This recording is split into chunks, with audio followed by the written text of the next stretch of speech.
Imagina que un algoritmo decide si te conceden una hipoteca, si te contratan para un trabajo o si eres culpable de un delito, sin que nadie pueda explicarte por qué. Esto ya está sucediendo. La inteligencia artificial ha dejado de ser ciencia ficción para convertirse en una fuerza que decide sobre vidas humanas, empresas y gobiernos, muchas veces sin supervisión clara. Por eso regularla no es una opción, es una urgencia. La dimensión ética. Desde el punto de vista ético, la IA plantea preguntas incómodas. ¿Quién es responsable cuando un algoritmo discrimina? ¿Cómo garantizamos que las decisiones automatizadas respeten la dignidad humana? Principios como la transparencia, la no discriminación, la explicabilidad y la supervisión humana se han convertido en pilares de los códigos éticos que organismos como la UNESCO o la OCDE han promovido. Sin embargo, la ética por sí sola carece de fuerza coercitiva. Es una brújula moral, pero no impone sanciones ni obligaciones exigibles ante un tribunal. En este sentido, la dimensión legal es muy importante. Es donde reside el verdadero poder. Aquí es donde entra la regulación legal, mucho más determinante para evitar daños reales. La Unión Europea lidera este terreno con el Reglamento de Inteligencia Artificial que clasifica los sistemas según su nivel de riesgo, inaceptable, alto, limitado y mínimo, y establece obligaciones proporcionales, desde la prohibición total de ciertas prácticas como el scoring social hasta requisitos estrictos de transparencia, trazabilidad y supervisión humana para sistemas de alto riesgo como los usados en salud, justicia o selección de personal. Esta normativa busca proteger tanto a las personas, evitando discriminación, manipulación o vulneración de derechos fundamentales, como a las instituciones que enfrentan riesgos reputacionales, económicos y de seguridad si despliegan sistemas defectuosos o mal auditados. Las sanciones previstas, que pueden alcanzar millones de euros o un porcentaje del volumen de negocio global, funcionan como un incentivo real para el cumplimiento, algo que la ética por sí sola nunca logró. Estados Unidos, por su parte, ha optado por un enfoque más fragmentado, combinando órdenes ejecutivas, regulaciones sectoriales y legislación estatal, mientras países como China han desarrollado marcos propios centrados en el control de contenidos generados por IA y la seguridad algorítmica. Porque la ley debe liderar.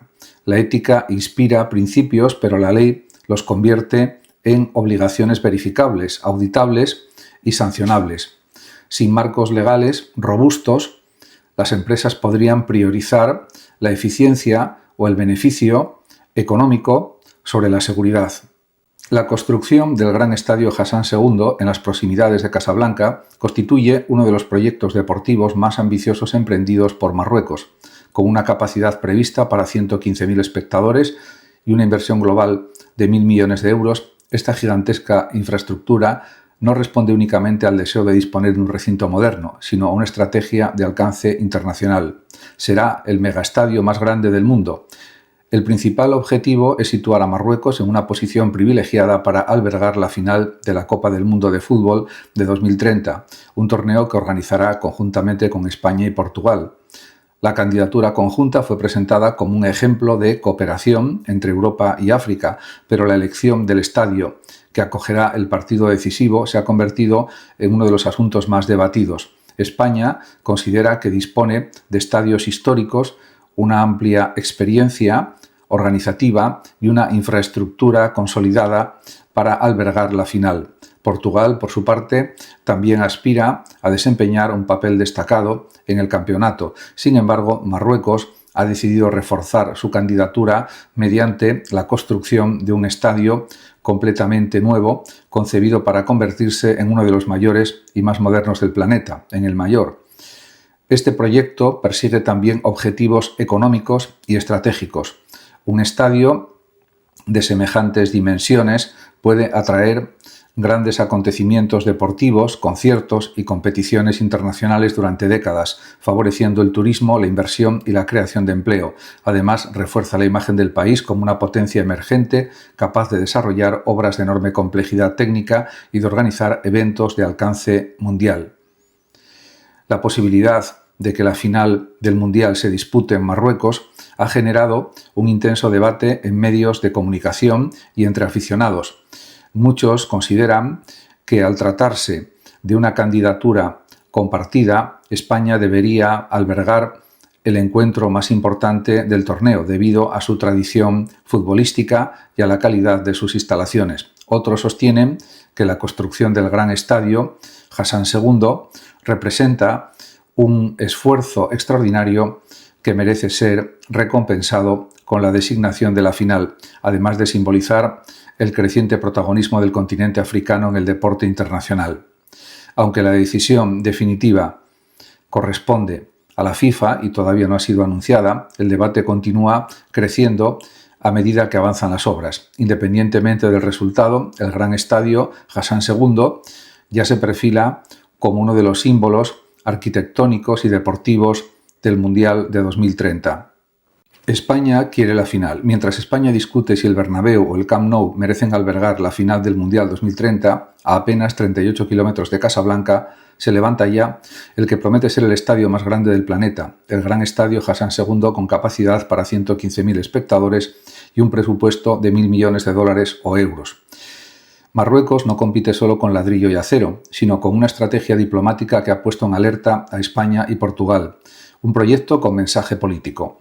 El estadio, diseñado por un estudio, diríamos francés, junto a arquitectos parisinos, se inspira en la tradición marroquí y está pensado para funcionar todo el año como hotel, centro comercial y hasta un centro de prensa internacional. Su inauguración está prevista para 2028, 2 años antes del Mundial, lo que permitiría probarlo en competiciones locales. Pero detrás de la arquitectura hay un objetivo mucho más ambicioso: relanzar la imagen internacional de Marruecos, ganar peso diplomático y consolidarse como potencia emergente, tanto deportiva como geopolítica en el tablero africano y mundial. El respaldo no es casual. Marruecos dejó de ser una selección sorpresa para convertirse en una auténtica potencia, alcanzando las semifinales en Qatar 2022 y volviendo a instalarse entre los 8 mejores en el Mundial 2026. Ese éxito deportivo alimenta el argumento político. Un país que triunfa en el campo merece triunfar también en los despachos de la FIFA. En este sentido, la polémica en España y Portugal es algo que está ocurriendo y la disputa se ha encendido especialmente en España, donde el Bernabéu y el Camp Nou se consideraban destinos naturales de la gran final. Las normas del informe preliminar de la FIFA exigen que el estadio de la final tenga al menos 80.000 espectadores, un umbral que tanto Madrid como Barcelona cumplen, pero que el gigante marroquí supera con holgura. Portugal, por su parte, ya se ha descartado para albergar la final, ya que no cuenta con un estadio de esa capacidad ni planea ampliarlo. La tensión ha escalado con declaraciones abiertamente provocadoras. El presidente de la Federación Marroquí de Fútbol llegó a sugerir públicamente la posibilidad de una final entre Marruecos y España disputada en Casablanca, una idea que suena a desafío directo para la Real Federación Española de Fútbol. Además, Marruecos ha intentado aprovechar la crisis institucional que atraviesa la Federación Española, investigada por presunta corrupción, para reforzar sus opciones ante la FIFA. Imagina a un hombre que huyó 2 veces del totalitarismo y que en cada exilio cargó consigo no armas ni fortuna, sino preguntas sobre qué es realmente el conocimiento científico. Ese hombre fue Desiderio Pab, uno de los pensadores más lúcidos y menos conocidos en el mundo hispanohablante sobre la naturaleza de la ciencia. Una vida entre fronteras. Desiderio Pab Polak nació en Sopron, Hungría, el 21 de mayo de 1895 y murió en Buenos Aires, Argentina, el 31 de enero de 1993. Fue filólogo, historiador de la ciencia y profesor. Estudió filología y filosofía en la Universidad de Budapest, doctorándose en 1917. Tras la Primera Guerra Mundial se trasladó a Viena, donde dirigió la sección científica de un periódico como editor y fue profesor universitario. Su vida cambió radicalmente en 1938. Huyó de la toma del poder del gobierno totalitario nazi, primero a Suiza y luego a París. En 1942 emigró a la Argentina, donde desde 1943 y hasta 1960 fue profesor en el Instituto Francés de Estudios Superiores de Buenos Aires, además de ejercer la docencia en universidades de Chile. Su pensamiento es ciencia con mirada filosófica. Papp no fue un divulgador cualquiera. Su obra combina un dominio profundo de la física, la astronomía y la biología con una perspectiva filosófica crítica sobre cómo se construye el conocimiento científico. Uno de sus ejes centrales fue el problema de la legalidad de la naturaleza, ya que cuestionaba si las leyes científicas son descubrimientos objetivos de un orden preexistente o construcciones inductivas de la mente humana. Un debate que lo acercó a las ideas de Kant y más tarde a las críticas de Thomas Kuhn sobre las revoluciones científicas. En libros como Filosofía de las leyes naturales o La doble faz del mundo físico, Papp examinó con rigor histórico cómo evolucionaron las grandes teorías desde la astronomía antigua hasta la física cuántica. Su enfoque no era el de un divulgador que simplifica, sino el de un filósofo que interroga. ¿Por qué Copérnico desplazó a Ptolomeo? ¿Qué significó realmente la revolución de Galileo? ¿Cómo cambió Einstein la noción misma de tiempo y espacio? Su crítica no negaba el valor de la ciencia, sino que exponía sus límites, sus supuestos ocultos y su carácter siempre provisional. Un legado sólido es el que ha dejado Desiderio Papp. Papp escribió más de una veintena de obras, entre ellas Historia de la física, Historia de las ciencias, y Einstein, Historia de un espíritu. ¿Y si la persona que más cambió nuestra forma de entender el tiempo y el espacio nunca hubiera querido ser solo físico, sino también filósofo? Albert Einstein, nacido en Ulm, Alemania, el 14 de marzo de 1879 y fallecido en Princeton, Estados Unidos, el 18 de abril de 1955, no se limitó a formular ecuaciones. Transformó la manera en que la humanidad concibe la realidad misma y lo hizo dialogando constantemente con la filosofía. Un físico con alma de filósofo. Eso es lo que fue Einstein.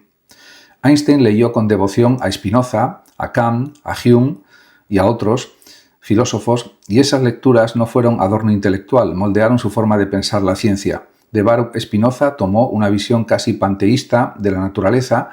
Cuando le preguntaban si creía en Dios, respondía que creía en el Dios de Spinoza, que se revela en la armonía de todo lo que existe, no en un Dios personal que premia o castiga. Esta postura, cercana a lo que él mismo llamó religiosidad cósmica, reflejaba un asombro filosófico ante el orden del universo, más que una fe religiosa convencional. En este sentido, también hay que decir que de David Hume y de Ernst Mach heredó un escepticismo empirista fundamental, la idea de que los conceptos científicos, como el tiempo absoluto o el espacio absoluto de Newton, debían ser sometidos a examen crítico si no podían verificarse mediante la experiencia. Precisamente esta desconfianza filosófica hacia las nociones dadas por sentadas fue el motor que le permitió formular la teoría de la relatividad, al cuestionar filosóficamente qué significa realmente simultaneidad. Einstein pudo demostrar que el tiempo no es universal, sino relativo al observador. Determinismo, realismo y el debate con Bohr. Otro pilar filosófico de su pensamiento fue su compromiso con el realismo científico y el determinismo. Einstein nunca aceptó del todo la interpretación probabilística de la mecánica cuántica desarrollada por Niels Bohr y Werner Heisenberg. Su célebre frase «Dios no juega a los dados» con el universo no era una, ocurrencia, sino la expresión de una convicción filosófica profunda. Creía que la realidad existe de forma objetiva e independiente del observador y que el azar cuántico reflejaba una teoría incompleta, no una propiedad última de la naturaleza. Este debate con Bohr, conocido como la disputa Einstein-Bohr, es uno de los grandes episodios de la filosofía de la ciencia del siglo XX. En cuanto a la ética, la libertad y el humanismo, pues se comprometió con estos valores.